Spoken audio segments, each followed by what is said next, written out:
lang ng lama? 20 taon din natin hindi nakita yan ah. Sabi sa inyo eh. Tatay dinig ko na nahuli niyang dati. Tunay nga silang mag-ama. Nahuli na ni Gon. Hindi ako makapaniwalang nahuli niya talaga. Nakita mo ba Tommy ito? Tita Mito, kita niyo po, natupad kong kondisyon yung hulihin ng hari ng lawa. Ibig sabihin nito, pwede na ako mag-hunter exam, di ba? Di ba?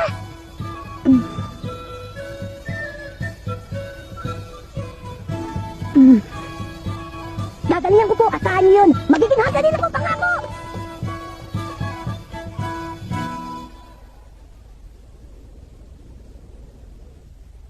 Siguro nga talagang nasa dugo nila yun, ano? Biruin mo, wala pang ibang nakahuli sa hari ng lawa mula nung nahuli yun ni Jin sa murang edad na 12 anyos. At ngayon, anak naman niyang si Gon na nakahuli sa edad na 12 anyos din. Pareho ang sigla at kislap na mga mata nila, hindi ba? Magkatulad talaga sila. Alam mong wala na tayong magagawa. Wala na makakapigil sa kanya. Desidido ka na ba talaga? Opo. Hindi mo kailangan gawin to. Alam mo namang iniwan ka ng tatay mo nung musmus ka pa lamang para maging hunter siya, hindi ba? Opo, alam ko. Mas pinili niyang maging hunter, hindi talagaan ka.